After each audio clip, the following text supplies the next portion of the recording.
Welcome to the Selling Show, where we unpack, repack, and break down exactly how CEOs, founders, and senior executives sell their ideas, point of view, and personal brand to the people who matter most. This is your host, David Newman, and you are in the right place if you want to build market eminence, amplify your influence, and attract high-value prospects, investors, partners, talent, and media opportunities with less chasing and more confidence. Let's go.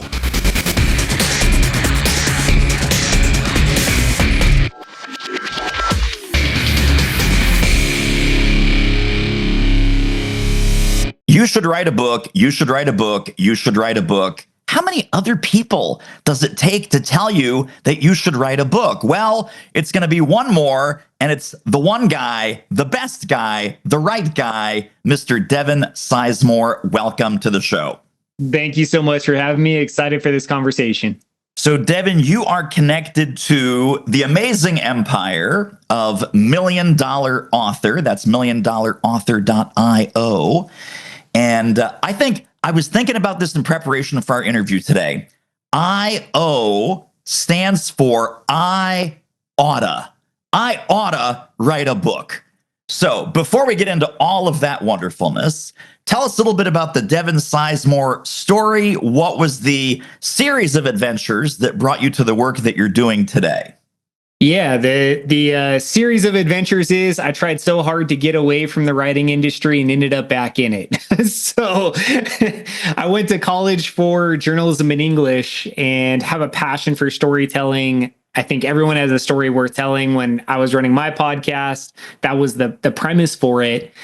And I went into the marketing world and then through a bunch of other businesses I owned and a little corporate stint and went through the moment of what do I want to do, and ended up back in the writing world and connected with Million Dollar author Steve Gordon, was a referral partner, worked inside the company last year with over 90 authors, and was a client myself. And so I'm really excited to be back at my roots and my passion, which is not only telling my own story, but helping others tell their stories. And it's like the old people of a certain age will remember the old Victor Kiam commercial that he's like, I loved it so much, I bought the company. So although you didn't buy the company, but you certainly got involved and got very engaged in senior leadership of the company. But it's like, let's not forget, I was a client first, right? I experienced this on the client side, and I said, wow, a lot more people can benefit from this sort of service. Now, I want to distinguish between what you and Steve and the team do at Million Dollar Author from several other things that I think people might have a little bit of a bad taste in their mouth because they've gotten ripped off or burned or screwed. Unfortunately, like in my business, there's a lot of morons and goofballs that look like they do what I do, and there's a lot of morons and goofballs that look like what you and Steve do. But I'm here to tell you, and folks listening, you need to hear this. Devin and Steve are the good guys. Devin and Steve are the good guys in this industry that is rife with charlatans and scam artists and all kinds of people. So let's go down the path of help me understand. This is the typical prospect. Help me understand, Devin. Is this just a ghostwriting service? Like by the time I'm done, I will have a ghost-written book and everything else is up to me as far as figuring out the publishing, the marketing, the Amazon stuff, the bulk sales stuff. Is it just ghostwriting, or is it a more comprehensive thing? Such a good question. You're so right. I was on with a prospect this morning, and we were talking about the publishing world and people he's talked to and the stories he told. Two-time cancer survivor, amazing story. They're horrible. Like the things he shared with me, I'm like, those are scams. Like that's not it. And so to answer your question, I find that there are a lot of AI writing, quick duplication, low value book options out there. Be very careful because the return on investment is going to be low. Yeah. You're not going to be unique, and it's probably not aligned to your unique expertise anyways. Yeah. And then on the other end of the spectrum, you have the full pitch your stuff to a publisher, get rejected a whole bunch, maybe get picked up, maybe have success. We like to play right in the middle, right? So we play two ways. One, We don't even have to involve a ghostwriter. You can write the book yourself. We'll guide you through the process, but then we support you in every other way. So editing, formatting, title creation, cover design. And then once you publish, all the marketing support for how to actually get a return on investment from using your book, not from selling your book. And in the other world, yes, we have the better than a ghostwriter system, and we do assign a ghostwriter to you. But with our interview process, it's going to be your voice, your expertise. We're just removing the need for you to put pen to paper or fingers to a keyboard, and we'll help speed that process up, because what we find is 4 out of 5 people want to write a book, and very few actually get across the finish line. I just traded emails with a lady today. She's on month 18 of trying to do it herself. And at some point, I'm like, if you want to get it done, just let us know. Well, you put your finger on something that I'm sure today is one of the biggest objections and obstacles, and I think myths around writing a book, which is AI. ChatGPT can write my book. Claude can write my book. And I remember last year, you and Steve put an email out that was so smart and so impassioned. And the email just said, listen, there's a lot of people telling you can write your book in 10 minutes with AI. And 2 questions. Number 1, is it going to be great? Is that book result going to be great? And is it going to be you? And the answer is no. It is not going to be great, and it is certainly not going to be you. Talk about that, Devin, when people come in and say, hey, listen, what the heck is going on? Guys, I don't need a ghostwriter. I don't need, weeks and weeks to figure this out. I put this in ChatGPT. Boom, my book is done in 10 minutes or less. What's the rational, smart person's comeback to that? Yeah, first and foremost, you could write your book using AI. Go for it. But with that, and I think this is the real conversation about AI, anyone I talk to who's a thought leader in this space, it's a tool, right? And the tool is only as good as the person using it. So unless you've put your 10,000 hours, if we're going to use an analogy, in to being a master of the tool, to training it on your voice, to having it digest hours of presentations and content and hear your voice, and then you've cued it properly, right? If you haven't even done any of that, it's not going to be close. Then we get into, how do we write a persuasive book? What comes first? What comes second? Where do the testimonials go? Who writes your foreword? What are your calls to action? How do you do calls to action? How should you format? Where should you format? What chapter comes first? What story arc are you taking readers on? How long is your book, and how do we motivate them? I guess I'll just stop there. Right? So I think the answer is you should use it. There are tons of use cases. We use it to generate $1 million titles, amazing title development, but Steve trained it. Hours and hours of training to get it to generate the high quality titles we generate. We also use it for some voice for podcast creation, some other things in that space. Again, after training it. But to write the actual book itself, it's not there yet. Will it get there? Yes, someday it probably will, because someone will automate the ideation process and the capturing you, but that doesn't exist yet. And so we have to get in together, be strategic, and write a book that people will digest.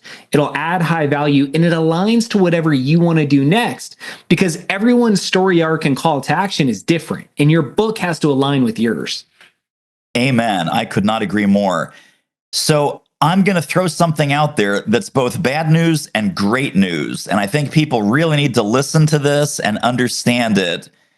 Writing a crappy book has never been difficult. Writing a crappy book, outsourcing this to Fiverr, outsourcing this to a $5, $10 an hour person in the Philippines, you could have been doing that 10 years ago. Literally, 2015 called and they want their crappy book writing strategy back. And so whether it is a crappy book written by humans, whether it's a crappy book that you've written yourself, whether it's a crappy book that's written by AI, and I also want to bring one more thing into this AI conversation, because this, as an author, as a 3-time author myself, this gets my goat. This makes me so upset. Think about what all these large language models are. They take all of the knowledge, all of the text, all of the information off of the internet, and they bring it together in this gigantic database. You start typing in, let's say you're writing a leadership book, for example, right? Please outline 10 chapters of my leadership book, and let's call it Responsible Leadership, and I'm a consultant, and I do coaching and speaking and great. So now you're going to write a leadership book with AI.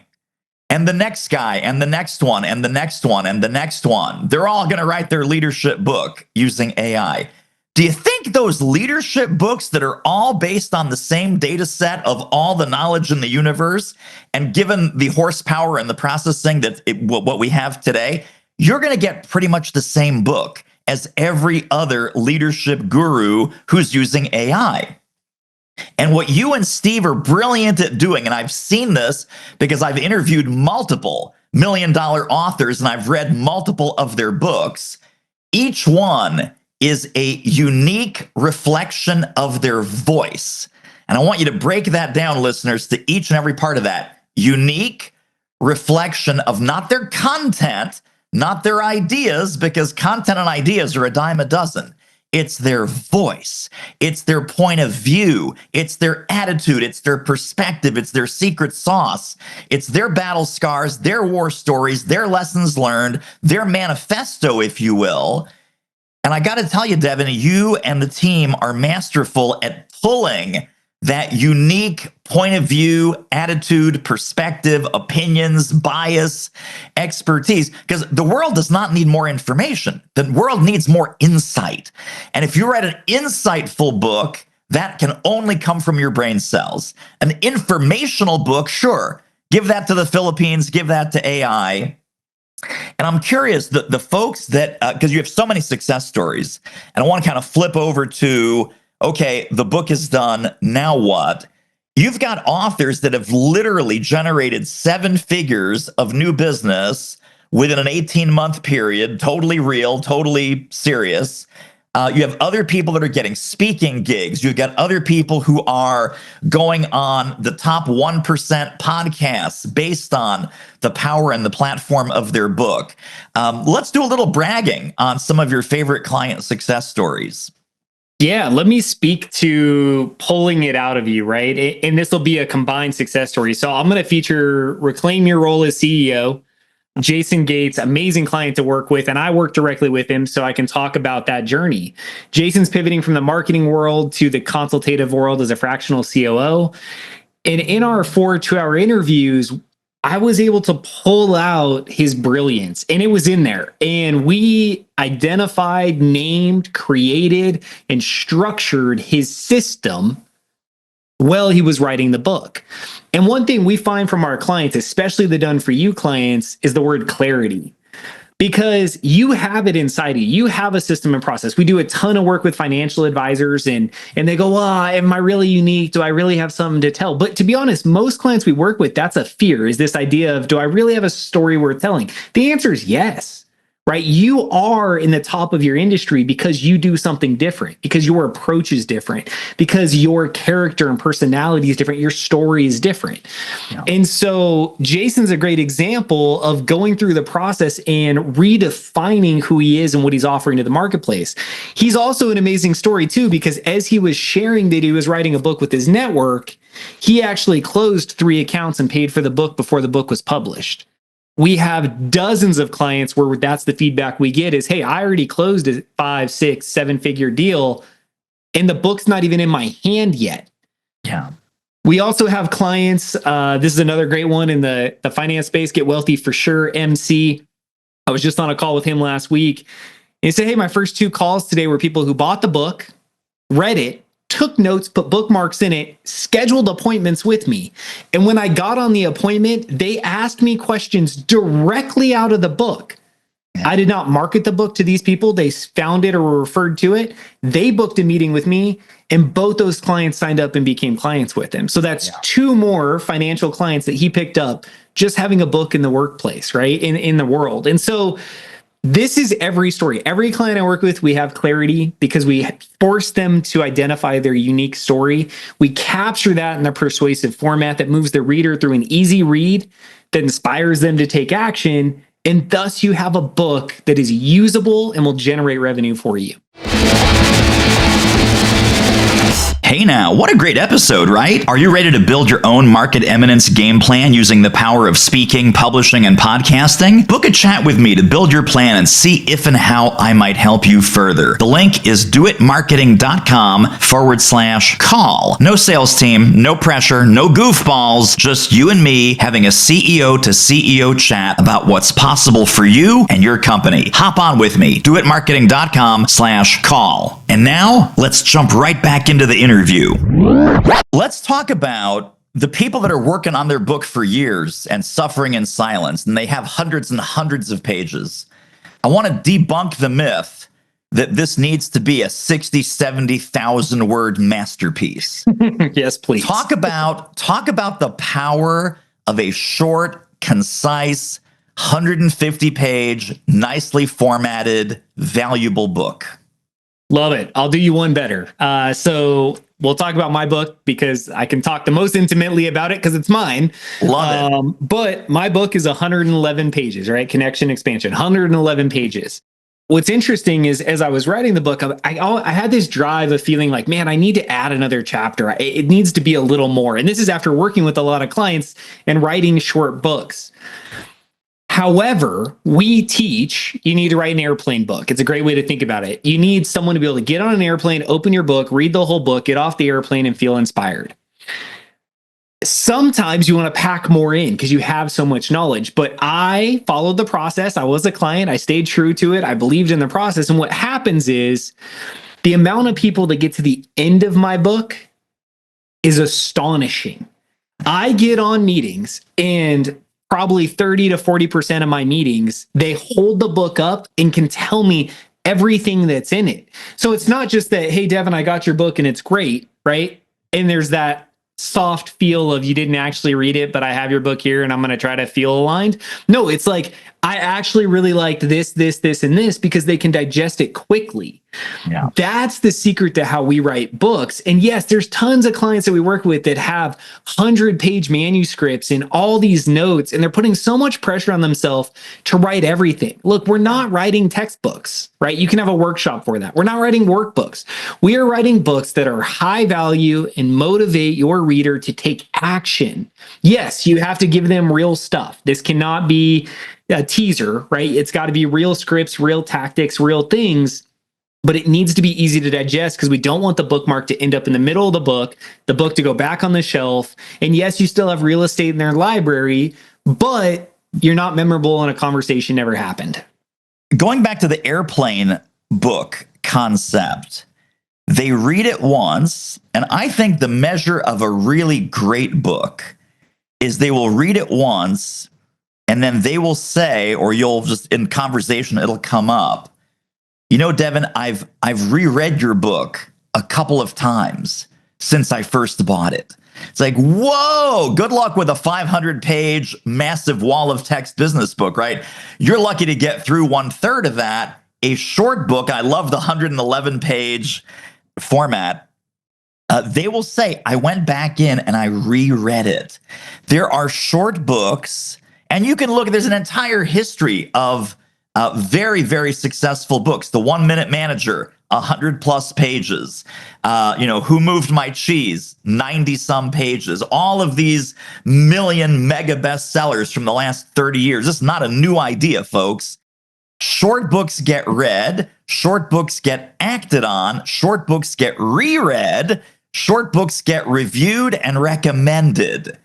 You never finish a book, you're very unlikely to call the guru who wrote the book, right? You're very unlikely to say to your friend, oh, you got to read the book. Really? Did you finish it? No, I didn't finish it, but I think you should start it. That said no one ever, right?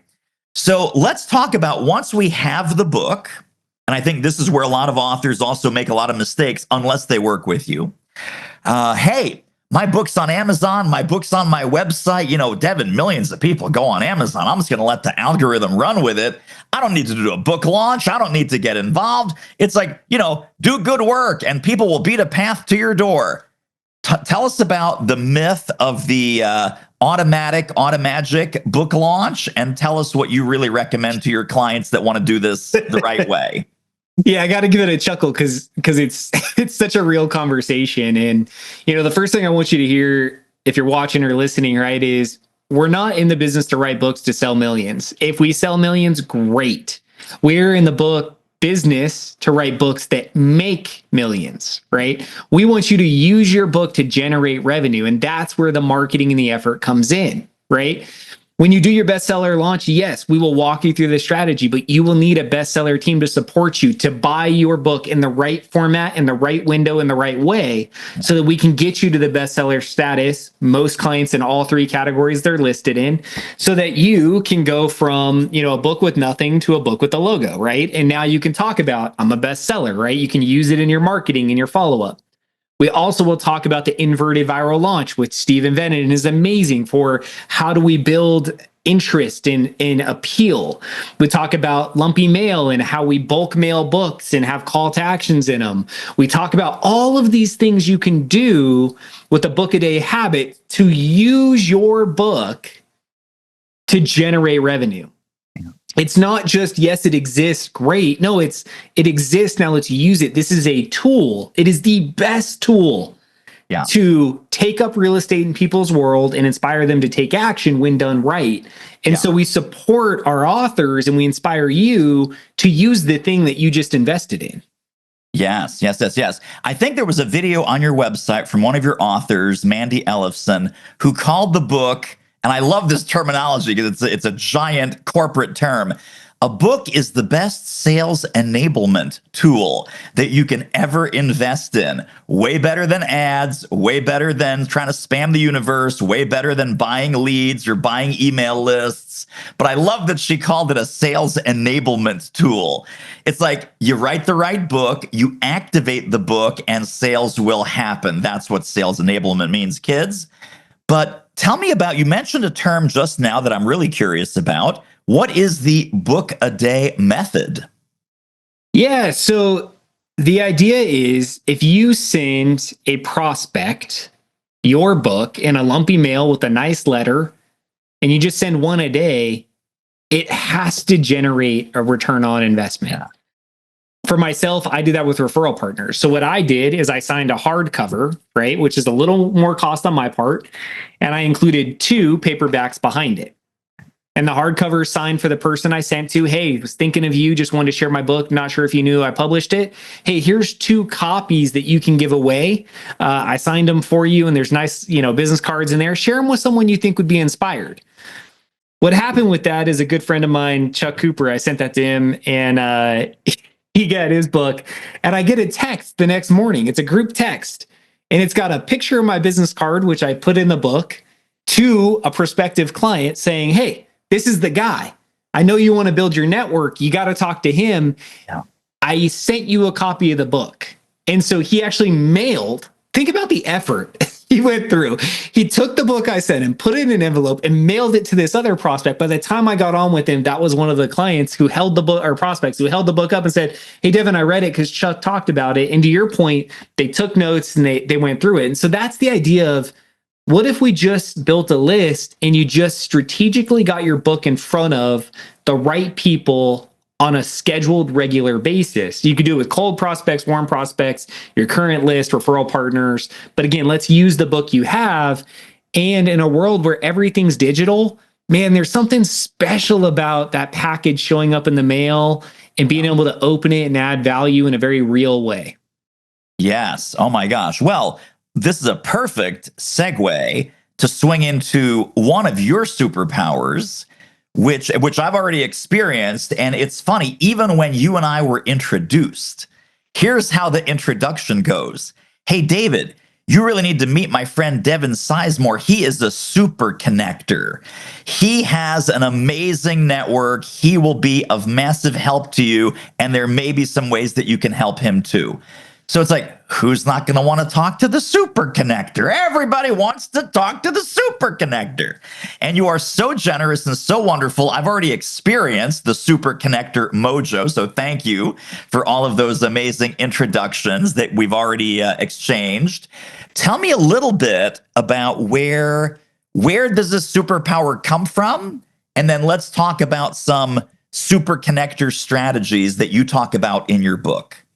I appreciate that. And thank you for being awesome. You're so easy to refer because of the value you bring to people's world. It is nice to be at that level where I've matured my network for over a decade and can get the quality of intros I get, which is nothing that a listener can't do. And so this system, and what we talk about in the connection expansion book, is the connection expansion system was born when I had my marketing agency. I had a digital marketing agency. I was in a crowded space. There's a lot of noise. And I started analyzing, because I'm a systems person. I really like systems. And I had a great mentor, and he said, get on stage. It's great. I did that. I started building authority. It's a great way to get out there. You wrote a book on it. It's behind you right about there. So yeah, if you're not speaking to make money, you should be. And this guy knows how to help you. But I went down that path. But then I started to figure out, how do I play the game smarter? How do I go to networking events and have bigger impact? How do I have the right conversations? How do I book more meetings? How do I get more referrals? How do I get more follow-up? How do I nurture my network more long-term? And so I identified all these problems in the typical network development world, and I set about figuring out how to control it. How do I make this a system that I can win and control all the data points and metrics in a way that I can control, and it will generate an output that will far exceed any sales strategy you're using.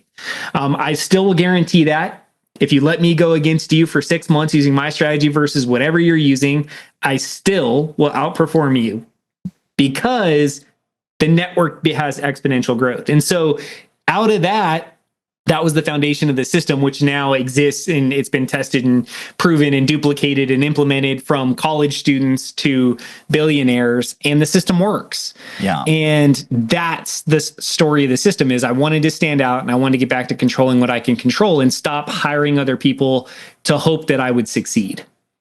Let's talk about reciprocity, because I think one of the big obstacles when people talk about introductions, referrals, networking, it'll be one of two imbalances, right? The fear is, hey, Devin, I would love to operationalize this. I'm a ex-Fortune 500 executive. I know a lot of people, but I don't have the kind of network that you have being an entrepreneur for the last 20, 25 years. So initially, the fear is I'm going to be more of a taker than a giver. Flip side is someone like you, someone like me. Well, wait a second. People are going to glom onto us, and we are going to be taken from a lot more than we're being given to. Address that imbalance and how you compensate for that with the way that you train and coach and consult your clients. Love it, 100%. It is one of the top fears and beliefs, right? There's two things there. So first, yes, I hear often, okay, great, Devin, I'll buy into your strategy. I'll book the meetings the way you say. I'll use the scripts the way you say. I'll ask the questions the way you say. I'll add value the way you say. But wait a second, how do I make those connections? I don't have a great network. I'm just starting, right? That's why I picked up your book, right? Fantastic. The first exercise we go through in the book, it's in chapter 3, is the connection expansion exercise, where I teach you how to stop asking for clients and start asking for strategic partnerships. By going through that exercise alone, what you start to realize is that we're trained for the wrong ask, right? And so when David says, hey, I want to meet XYZ, he usually replies with the prospect client. What we teach is ask for the person who has access to your clients, right? So in my world, maybe it's a business CPA or a marketing agency.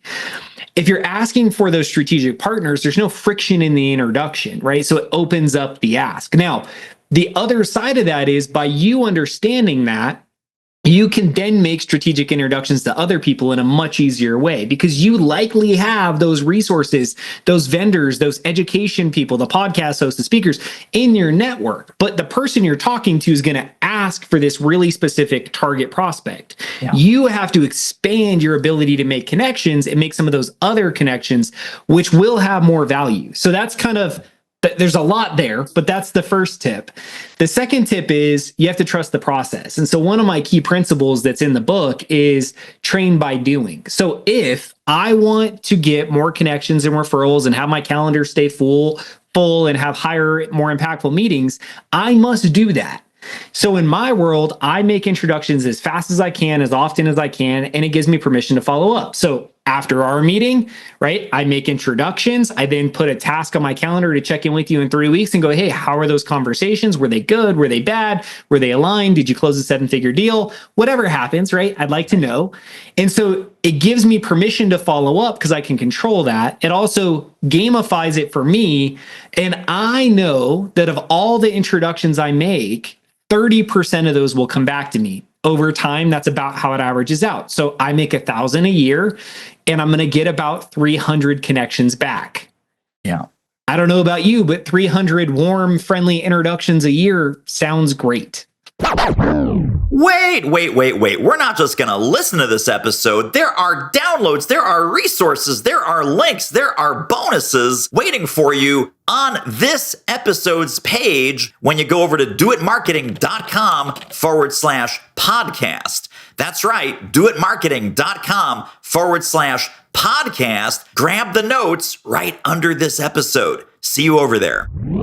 I have experienced this myself, so it's a loaded question, meaning that I know the answer, but our listeners do not know the answer. One of the things that really irritates me, and I'm sure it irritates you when you get them, I'm sure it irritates every listener who's tuning into us right now. Hey, Devin and Sally, just a quick note to introduce two great people who should know each other. I'll let the two of you connect from here. Send. It's like, wait a minute. Is Devin potentially a client of Sally? Is Sally potentially a client of Devin? Would Devin be a good strategic partner for Sally? Would Sally be a good strategic partner for Devin? What am I supposed to do with that intro? Now, the person meant well. They meant well. But there's no context for why I'm connecting you. Two good people who should know each other. I'll let you take it from here. You might as well not make the introduction, I think. Talk about that, and it's all it is one line. It's one sentence or maybe two sentences that you masterfully put in each one of these connector emails. But talk about what's wrong with doing it the way that I said, and then what's the magic context setting sentence or two that we need to add. Yeah, you're so right. How you make the introduction is just as important as making it. I was the recipient of a bad version of this. And we had a great meeting, which we will always have, because I will always book a meeting and ask good questions. But it took a lot of friction to overcome to get into the meeting, because she was like, look, Joe Bob said I need to meet you, but he didn't say why. So I am reaching out. Thank God she took action, right? Because it wasn't even an email. Right. It was, he told her, she LinkedIn messaged me. We traded messages. Finally got a meeting booked. And yes, we had a great meeting. I gave her 5 connections. I think we're booking a podcast and possible speaking engagement, event opportunity, all sorts of cool stuff. Yeah. But there was so much friction in the introduction. And so a great introduction has to have 2 things. And this is a key. It's talked about in the book and how you do your meetings, because your meetings have to generate the first thing, which is the ability to edify the person you're introducing. And so the first thing I do in all of my emails is I edify the person I'm introducing, both parties, right? If I can't edify you, if I don't know enough about why you're brilliant and why you're amazing, I haven't done my job. Thus, it's really hard to introduce you. So I always like to talk about rock stars, best in class. Here's links to their LinkedIn. Here's what they're doing. Here's why they're amazing, because they are. You're amazing. Everyone listening to this, you're amazing in your own way, but I have to figure that out. Yeah. The second thing is I put a really clear sentence that says, I want to connect you guys because, and I do a statement. You're targeting similar clients. You're looking to book speaking engagements, and this guy happens to know a lot of people in that space. You want to be on more podcasts? He knows a ton about podcast. Whatever it is, I try to clarify it. Now, there's a whole lot more to the conversation that you're going to uncover, right? Because I can't put all that in an intro, and I have to leave a little to the imagination. But I try to make it clear enough that it's like, hey, this is a prospective client. This is a strategic partner. This is a JV opportunity. Or, hey, I just think you're both amazing and have similar personalities. And I just think you two should probably chat. Even if that's the case, I'll put that in there. Like, look, I'm actually not sure why I'm introducing you two. I just know that I enjoy spending time with you, which means you're probably going to enjoy spending time with each other. Right. So just make it clear. So again, edify, and then you have to make it clear why you're introducing. So good. So good. You mentioned something about, knowing your stats, knowing your numbers. You put out 1,000, 300 come back. You follow up after 3 weeks. Is there a CRM, or how do you keep track of all of these hundreds and hundreds of introductions that you're putting out there? Yeah, so you can go over the top with this answer. And so let's go the other end of the spectrum. I need you to have a CRM that can manage people's names, and you can assign a task to them. That's it, which is every CRM on the planet. Right. but have a name, assign a task. If you can just do that, you can succeed with the system, because one of the rules I teach is every contact in your CRM must have a task assigned. So often we build these huge vanity metric databases that we're doing nothing with. Now, if you're in the JV world or the affiliate world, sure, great, have that, because you're going to be sending frequent communications and doing metrics the other way. But if we're talking to business professionals, business owners, salespeople, you have smaller lists that you're trying to get real value of. So if you went through the effort to get someone into your list, right? You met them at an event, you added their information, you've had a meeting with them, then you need to nurture over time. And so for me, every contact in my CRM has a task. Yeah. And yes, the task might simply just be check in, and they'll get the check-in email template, and we'll nurture the relationship over time, and they're going to get that email forever. And sometimes they get annoyed because they've received it for 10 years. But you have to be diligent in the follow-up and the task management, because that's where you're going to set yourself apart and truly continue to show your network that you care about them and that you're different. Yeah. So the CRM, like when you say, I'm going to follow up in 3 weeks, see how that went, get my feedback, good match, bad match, why, alignment, lack of alignment, how to do better next time, whatever it is. Is that automated? Is that a tickler that comes up? So 3 weeks from today, hey, Devin, good morning. This is your CRM. Make sure to check in with David Newman about his connections with Sally, Fred, and Susan. Yeah, so another great question. So I am anti-automation when it comes to building relationships. Yeah. I think there are amazing use cases for automation in prospect development, education, qualification, things like that. But this is not one of them. Use the hell out of them. Right.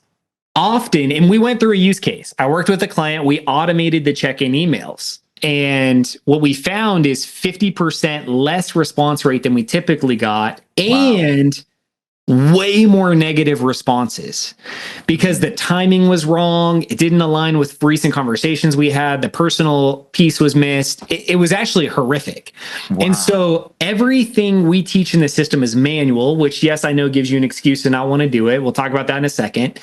So yes, it's task management. It is all template. It is the same email, and I use a short code system or a template insert, but I manually send them because I want to make sure the timing's right. I just readjusted 4 tasks this morning where I kicked their check-in emails out because I've had recent conversations. It didn't make sense to check in today. Right. Now, going to the time, because I want to say, when I say no automation, then the typical pushback is, oh, it's going to take forever. Look, in 10 minutes a day, you can use and implement the whole system. So this isn't a big ask, but you have to budget that time to manage your tasks and do your follow-up. I am doing it in 10 to 15 minutes a day, and I promise I have more tasks assigned than you. Yeah. And so when you're starting, let's not make that a barrier to entry. Amen. And really, the entire system, the methodology, the tools, the way to get started is in your book. Yes, I hold nothing back. It is all in there. And then if you go to the website on the book page, there's a resource in there, the connection expansion videos behind that with the templates for the connection expansion. There's probably 4 or 5 YouTube presentations and a dozen podcasts with more supporting info. It is all there. It's not custom to you, but it's there. I love this. Now, this is truly, when I say this, I'm not just blowing smoke up your butt. As much as I like you and respect you and send people your way, I'm not blowing smoke up your butt.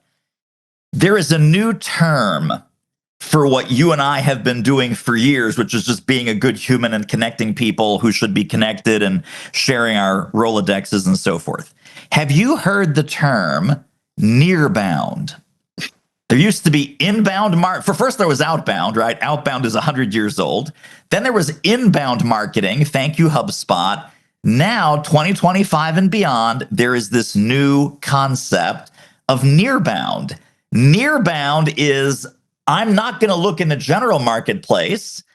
I'm friends with Devin. Devin's friends with me. Whoever Devin recommends, if I have a question, if I have, hey, who does a great job with this? Who do you use for that? I'm going to use Devin because Devin knows that service provider, that consultant, that coach, that job, that whatever I need, that is near to me, and it's near to me through my network. And there are literally books being written right now for big Fortune 500 companies. This is not like you and me having fun. This is big Fortune 500 companies called How to Leverage Your Nearbound Sales and Marketing, because everything else is either being automated or delegated or relegated or Facebook ads or who knows what, and none of it's working. So nearbound is the human-to-human sales 3.0 methodology. Yeah, let's talk here for a second because the term is interesting and I have heard it. Thank you for defining it for listeners because I think they'll hear more of it. Yeah. I think, unfortunately, there's an abuse metric here, which tends to happen with these systems. And the abuse metric is, and it's interesting, Steve sent me an article on this too. And we were looking at it. I said, man, there's one thing in there. This one piece of the script is fascinating. The rest is whatever. And I don't like the abuse where I go to David's LinkedIn and I plow through the LinkedIn and I build this huge, like 20 plus person list. I send it to David and go, all of these people would be great.